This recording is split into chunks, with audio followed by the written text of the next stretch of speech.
pemirsa, untuk membahas tema menarik kita hari ini, investor asing minati industri hijau Indonesia. Kita sudah tersambung melalui Zoom bersama dengan Ibu Sinta Kamdani. Beliau adalah Koordinator Wakil Ketua Umum 3 Kadin Indonesia. Selamat pagi, Bu Sinta. Selamat pagi, Mas Pras. Ya, salam sehat, Bu. Salam sehat selalu. Baik, terima kasih atas waktu yang disempatkan. Ini dia, Indonesia masih menjadi primadona bagi investor asing. Tadi sudah disampaikan, mungkin terlebih dahulu bisa Anda jelaskan juga nih, Bu Sinta, bagaimana dengan kondisi ataupun iklim investasi di Indonesia saat ini menurut Kadin? Ya, jadi saya rasa Indonesia kondisinya jauh lebih baik ya daripada banyak negara di dunia. Jadi kalau kita lihat dari ekonomi dari segi makro dan pertumbuhan yang cukup stabil, masih di tengah gejolak geopolitik saat ini. eh, Memang tekanan terhadap negara berkembang itu ada ya, tapi kita bisa lihat bahwa PDB Indonesia itu naik masih cukup baik. Jadi year on year kuartal pertama kemarin kan 5% ya.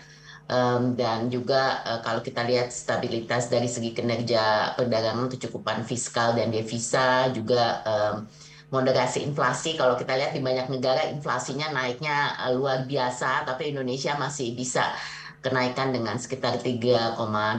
Jadi saya rasa itu masih cukup baik ya.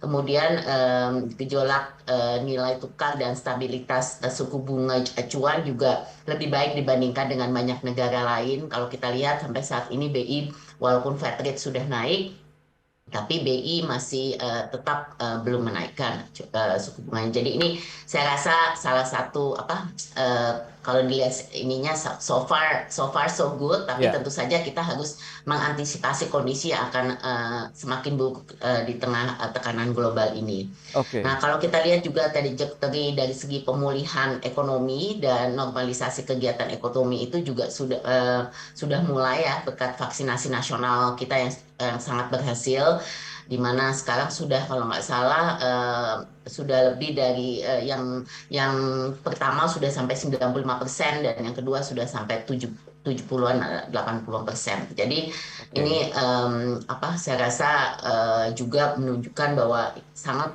kalau kita lihat ini sangat positif terhadap ekspansi konsumsi pasar domestik. Jadi kalau kita lihat juga dari segi parameter indeks keyakinan konsumen yang terus menguat sepanjang 2022, Ya. jadi kita sudah melihat memang pemulihan ini sudah mulai terjadi. Nah, kemudian kita juga melihat bahwa memang Indonesia serius dari segi keterbukaan akses pasar investasi. Jadi kalau bidang usaha penanaman modal dari daftar prioritas investasi itu juga membuka pasar lebih dari 1.700 bidang usaha. Jadi saya rasa ini juga sangat baik, ditambah juga dengan beberapa perjanjian dagang yang diselesaikan. Kita melihat pemerintah serius dalam penyederhanaan dan efisiensi birokrasi. Ini juga kita lihat dengan adanya omnibus, dengan adanya undang-undang cipta kerja ini mendorong untuk reformasi struktural yang ada, juga fasilitasi ya dari segi investasi dan kepastian pemberian insentif pajak maupun non pajak ini juga terus berjalan. Jadi kita melihat memang pemerintah sangat serius untuk mau mengundang investasi dan memperbaiki iklim investasi di Indonesia. Cuman memang kan kondisi secara global memang kurang baik. Nah, ini yang Betul. kita harus antisipasi ke depan. Ya, kalau kita cermati dengan kondisi saat ini memang tekanan lebih dari global. Kalau Anda sampaikan secara fundamental beragam kebijakan yang sudah disiapkan oleh pemerintah, baik dari sisi fiskal maupun moneter berarti sudah sesuai nih dengan harapan dari pelaku usaha di tanah air termasuk dari Kadin Indonesia. Tapi bagaimana kalau kita lihat peran Kadin sendiri nanti begitu untuk menarik lagi investor asing khususnya untuk menanamkan modal di Indonesia dengan beragam kebijakan tadi untuk keterbukaan investasi, beragam insentif yang sudah diberikan jadi bisa lebih optimal nih untuk menggerakkan lagi roda perekonomian nasional, Bu Sinta. Ya, jadi ada tiga hal ya. Hmm, Pertama, mungkin kita memang Kadin selalu memberikan masukan dan rekomendasi kebijakan dalam proses reformasi struktural untuk peningkatan tentu saja daya saing iklim usaha Indonesia, termasuk yang terjadi pada waktu pembentukan Undang-Undang Cipta Kerja, baik maupun harmonisasi peraturan perpajakan, penyusunan peremajaan OSS dan lain-lain. Nah, kemudian kita juga lihat, jadi ini kita terus-menerus mengevaluasi dan memberikan masukan. Kemudian juga yang berkaitan dengan debottlenecking yang ada. Jadi kebanyakan kita nggak cuma melihat investor baru yang kita mau tarik masuk, tapi juga yang existing investor gitu, Baik. permasalahan-permasalahan yang dihadapi di lapangan, baik dengan OSS yang walaupun sudah ini sudah luar biasa punya OSS gitu kan, tapi kan dari segi eksekusi tidak semudah itu, Oke. masih banyak glitches juga. Jadi ini semua kita permasalahan di lapangan pastinya kita sampaikan kepada pemerintah untuk mendapatkan jalan keluar. Nah, kemudian juga kami juga memfasilitasi dari diseminasi informasi dan matchmaking dari segi peluang usaha yang ada di Indonesia. Jadi kami bersama dengan Kementerian Investasi juga kasih project-project pipeline yang kami mau menarik investasi dari luar gitu. Dan ini tentu saja dengan saat ini Indonesia sebagai tuan rumah G20 dan Ya. kami kami organize B20 ya dari segi bisnisnya. Ini kesempatan untuk kita bisa showcasing Indonesia. Ya. Kemudian kita juga coba untuk mempromote Indonesia ke para investor luar. Jadi memang di sini kita melihat pentingnya diseminasi informasi ini dan juga uh, ke, ke apa kemungkinan untuk kemitraan yang dijalin dengan Oke. pengusaha-pengusaha lokal. Jadi ini yang kami Ya. coba untuk dorong. Baik. Dan yang tentu saja ketiga dari segi promosi investasi ya Hmm. ini kita terus sama-sama pemerintah jalan keliling. Makanya kita roadshow udah ke Amerika, ke Eropa, kemarin baru dari Singapura, Ya. terus juga banyak delegasi yang datang ke Indonesia. Baik, itu dia beragam langkah yang sudah diberikan Kadin, tadi rekomendasi, kemudian bagaimana memecahkan bottlenecking yang terjadi di dunia usaha, dan tadi terakhir adalah promosi investasi dengan melakukan roadshow ke berbagai negara. Tadi hasilnya nampaknya sudah mulai terjadi begitu, di mana investasi dari sejumlah negara termasuk Jerman yang sudah mulai menyasar energi hijau di Indonesia nih. Bagaimana Anda melihat potensinya, Bu Sinta? Ya, jadi kalau saya lihat ya dari mulai kita roadshow Ya. sejak dari Amerika itu sudah kelihatan kental Hmm. bahwa apapun yang terjadi secara global, jadi meskipun tekanan global saat ini dengan adanya konflik Ukraina, Rusia dan lain-lain, tapi fokus di industri hijau ini sangat kental gitu. Oke. Jadi basically kemanapun kita pergi, Hmm. banyak sekali investor itu yang tertarik untuk berinvestasi di industri hijau.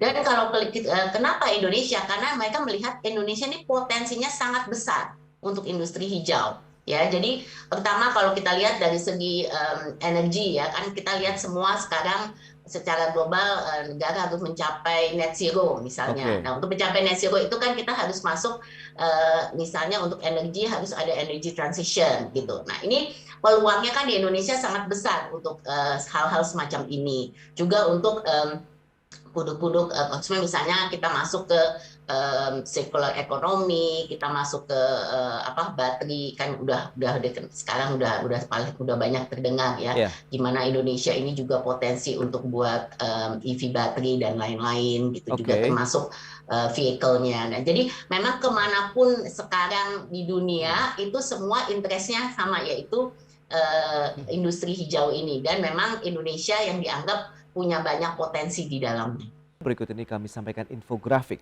terkait dengan penanaman modal dari negara Jerman di Indonesia. Kita lihat target di tahun ini mencapai 248 juta dolar Amerika. Sementara pada kuartal 1 tahun ini sudah mencapai 98,4 juta dolar Amerika. Dan selanjutnya ini adalah beberapa negara investor terbesar di Indonesia, data per kuartal 1 tahun 2022. Singapura kita lihat menempati posisi pertama dengan nilai mencapai 3,6 miliar dolar Amerika. Kemudian Hong Kong 1,5 miliar dolar, Tiongkok 1,4 miliar dolar Amerika, kemudian ada Jepang 800 juta dolar dan Amerika Serikat 600 juta dolar Amerika. Dan selanjutnya kita lihat potensi dari energi baru terbarukan di Indonesia yang bisa menjadi daya tarik tentunya bagi investasi asing. Di Indonesia ini masih cukup besar, ada tenaga surya sekitar 207 gigawatt, kemudian air 75 gigawatt, angin mencapai 60 gigawatt, kemudian bioenergi 32 gigawatt, panas bumi 23 gigawatt, dan air laut 17 gigawatt. Ini dia potensi dari energi hijau di Indonesia. Kita akan lanjutkan kembali perbincangan bersama dengan Ibu Sinta Kamdani, Koordinator Wakil Ketua Umum 3 Kadin Indonesia. Ya, Bu Sinta, berdasarkan data yang tadi sudah disampaikan, begitu salah satu negara, karena tadi sudah ada pertemuan roundtable business meeting begitu dengan Jerman, dan mereka juga menaruh minat yang cukup tinggi. Anda melihat bagaimana dengan potensi investasi target tahun ini sampai 248 juta dolar begitu, Bu Sinta? Ya, saya rasa itu sangat bisa ya kalau Hmm, memang Jerman memang kan selama ini mitra strategis Indonesia, ya mereka cukup serius dan hmm, sudah banyak perusahaan-perusahaan besar Jerman yang sudah berinvestasi di Indonesia. Nah, jadi kalau kami lihat dari roundtable kemarin ada 3 topik bahasan utama ya. Pertama oke, adalah dari investasi di bidang infrastruktur, termasuk juga infrastruktur ini, infrastruktur digital seperti database, infrastruktur pendukung financial, misalnya dari segi juga apa yang kita namakan sekarang smart. Kan kita kan bicara soal juga kemarin ibu kota baru ya, jadi oke, ibu kota Nusantara IKN. Jadi ya, ya, mereka juga berminat gitu, terutama untuk green infrastructure ya, kita namakan green infrastructure, oke, smart city dan lain-lain. Nah, kemudian juga untuk digital kita juga melihat bahwa mereka sangat tertarik untuk industri 4.0, dan juga termasuk di sini yang tadi saya katakan di energi terbarukan, sustainable atau circular economy. Kita juga melihat apa mereka juga ini termasuk ya potensi untuk penciptaan dari segi production base di Indonesia untuk memproduksi seperti semikonduktor yang didiskusikan antara juga Menko Perekonomian dan Menteri Perindustrian dengan oke, Presiden Steinmeier, dan yang waktu itu hadir juga dengan Menteri Ekonomi dan Menteri Iklim Jerman ya, si Miss Anja Hajduk. Jadi oke. ini memang kelihatannya Jerman memang akan masuk lebih banyak lagi, terutama untuk industri hijau. Industri hijau tadi ada beberapa poin, ada green infrastructure kaitannya dengan digitalisasi, kemudian financial digital, smart city juga ya menjadi salah satu aspek yang disasar. Tapi bicara mengenai realisasinya, per kuartal 1 saja sudah mencapai 98,4 juta dolar. Ini dalam bentuk apa sih? Apakah mereka membangun pabrik di Indonesia, transfer teknologi, atau mereka yang mengembangkannya di Indonesia, Bu Sinta? Ya, jadi ada bermacam-macam ya. Jadi kalau kita lihat untuk Jerman ini terutama ya, pertama kalau kita lihat dari teknologi, mereka memang sangat advance teknologi, terutama juga untuk yang hubungan dengan advance technology ya. Jadi itu Oke, mereka sangat sangat di sana. Kita lihat perusahaan seperti Siemens yang sudah begitu lama di Indonesia itu terus mengembangkan teknologi di sini. Jadi memang teknologi adalah sesuatu yang jelas bisa dibawa oleh Jerman. Waktu kami juga berkunjung, karena kami kebetulan mengadakan roadshow juga ke Jerman, di situ juga kami lihat interest dari new teknologi yang banyak yang masuk juga di energi terbarukan dan lain-lain. Nah, yang kedua itu lebih yang hubungannya dengan financing. oke, Memang di Jerman itu kan juga bukan hanya apa para pelaku usaha perusahaan multinasional Jerman, tapi juga kita melihat ada yang namanya fund ya. Apakah itu kalau di Jerman tuh ada government fund, development fund-nya, apa itu dari KfW, ada PI, ada VC, company-company yang memang fokus juga di banyak apa green dan renewable energy projects. Itu juga fund-fund ini juga bisa menjadi investor. Jadi tidak hanya perusahaan ya, perusahaan-perusahaan besar, tapi oke. juga fund-fund yang juga tertarik untuk masuk dan berinvestasi. Itu dari segi financing. Yang ketiga itu kita melihat bahwa Jerman juga sangat kental dalam program vokasinya gitu. Jadi Hmm, kita lihat dia juga memfokuskan di skills ya, di skills development. Nah, oke. Indonesia kan sudah lama tuh bermitra dengan Jerman, kami juga dengan IHK untuk program-program vokasi gitu. Jadi mereka juga fokus dalam pengembangan skills daripada Ya. human capital development namanya. Karena ini juga sangat penting kita Hmm, ngomong kalau kita mau misalnya ke transisi energi, ini skillsnya bagaimana gitu. Jadi ini juga Jerman sangat tertarik. Jadi ya. banyak sebenarnya hal-hal yang bisa Hmm, dimitrakan kerjasama dengan Jerman gitu. Jadi tidak hanya hmm. perusahaan-perusahaan yang sama juga, kita masuk juga sekarang ke tier 2, jadi tidak hanya yang tier 1 Oke. perusahaan-perusahaan besar, tapi bisa banyak juga yang perusahaan baru di tier 2 yang mungkin juga berminat. Baik, kolaborasi dengan pengusaha lokal seperti Kadin Indonesia ini seperti apa? Apakah bisa langsung matching begitu dengan bisnis di Indonesia?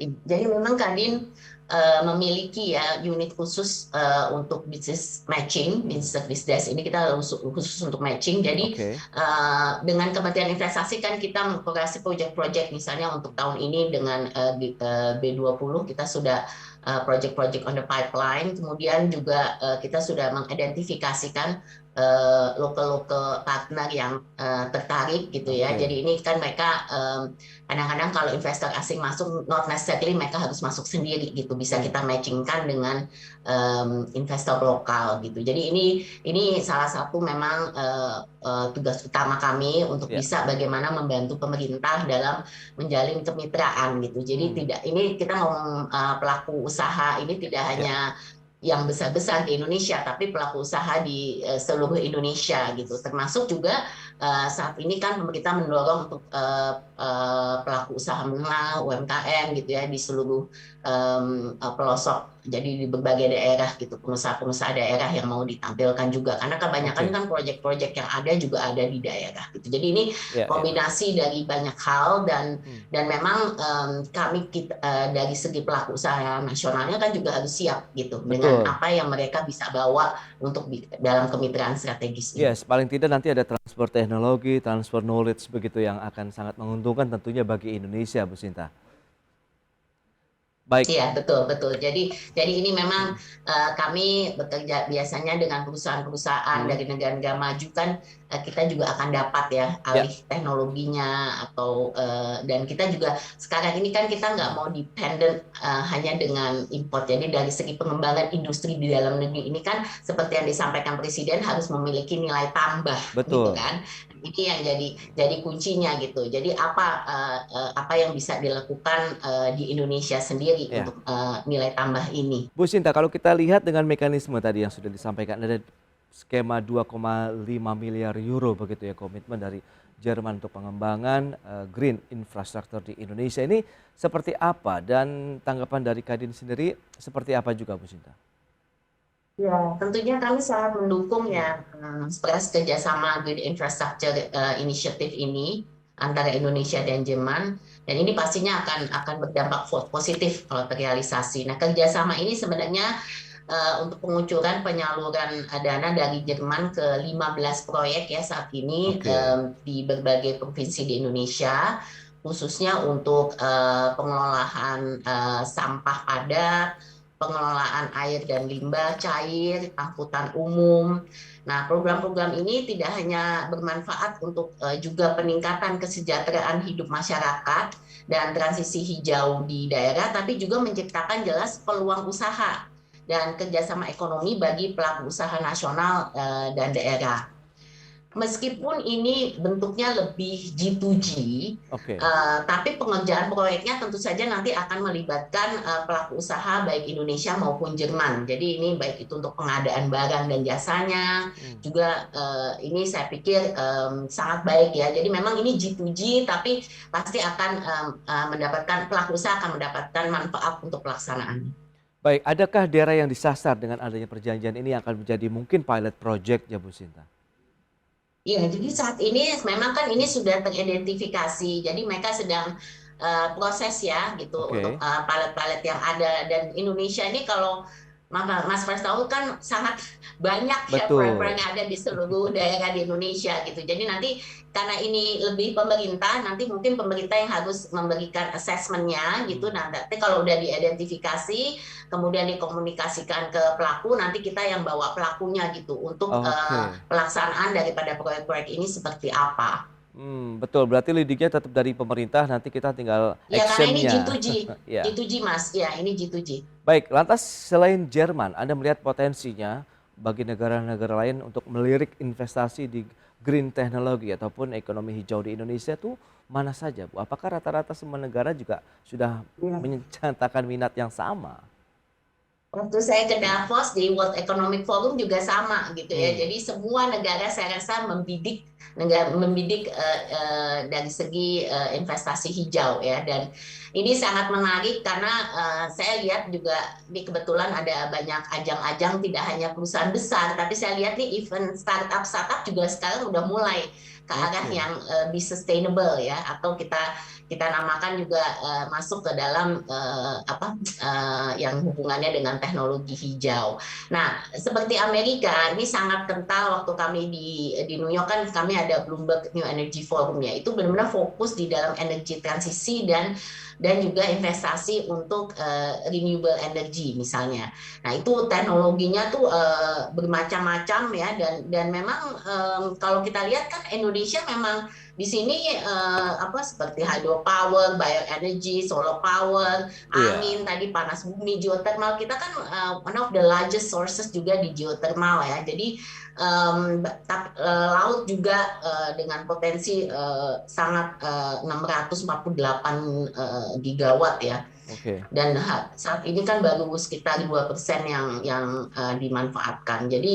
Jadi laut juga salah satu yang bisa. Jadi banyak sekali nih teknologi yang bisa masuk ke Indonesia untuk ini. Dan Oke. kami juga lihat juga membuka peluang tidak hanya untuk EBT-nya, tapi juga pengembangan teknologi pendukungnya. Jadi ini seperti solar PV, kemudian smart grid, hydrogen fuel, energy storage. Jadi ini battery energy, so ini semua ada di Iya. Indonesia gitu. Jadi ini saya rasa akan Indonesia akan jadi primadona untuk Hmm, khususnya untuk investasi ini. Tinggal sekarang kita memastikan gitu bahwa iklim investasi kita di Indonesia ini mendukung untuk bisa mendorong mereka untuk benar-benar kita realisasi itu dia. investasinya di Bu Indonesia. Sinta, Jadi Amerika, baik iya. itu negara-negara di Eropa, itu Hmm. semua sekarang memang membidik untuk investasi hijau. Oke, Indonesia masih menjadi daya tarik. Sebenarnya tapi yang menjadi concern dari mereka sebelum menanamkan investasinya mereka di Indonesia sebenarnya apa yang diinginkan? Apakah dari sisi regulasinya yang harus lebih jelas dan tegas atau ada sisi lain yang diminta sama mereka? Hmm. Pastikan kepastian ya, Hmm, kepastian hukum, kepastian dari segi regulasi, perizinan, itu selalulah kemana-mana itu pasti kuncinya itu. Nah, makanya hmm. sekarang pemerintah melalui Kementerian Investasi kan sangat serius ya dalam menangani ini, bahwa mereka mau memfasilitasi. Udah, kalau ada masalah datanglah ke kami gitu. Oke. Malah masalah-masalah hubungan dengan tanah dan lain-lain itu Hmm. semua akan bisa difasilitasi oleh pemerintah gitu. Jadi sekarang kita nggak mau perizinan dan regulasi ini menjadi momok atau Iya, menjadi kunci bahwa mereka menjadi keterbatasan ya, jadi tantangan halangan untuk mereka bisa masuk ke Indonesia. Jadi ini serius baik itu dari pemerintah maupun pelaku usaha Indonesia. Kita ini udah yang namanya Indonesia Incorporated. Jadi kita sama-sama, kalau betul. kita keluar negeri kita promosi sama-sama, kemudian kita mencoba untuk mengatasi, memfasilitasi ya Hmm. apa yang diharapkan oleh investor-investor luar. Jadi ini image atau mindset yang investor luar ini yang harus kita rubah. Jadi yang masih menganggap Indonesia tuh dulu susah begini, susah ini gitu. Nah, Iya, ini yang betul. kita bawa keluar bahwa ini sudah beda loh gitu. Ini sekarang kita Iya, benar-benar mempush untuk bisa memberikan kemudahan berusaha juga di Indonesia. Dan itu saya mau dia. mengingatkan Mas Pres, dengan Iya, momentum kita sebagai tuan rumah G20 maupun bisnis ya di B20, ini kesempatan yang luar biasa gitu untuk betul. benar-benar semua mata um, uh, Tertuju apa ke kita.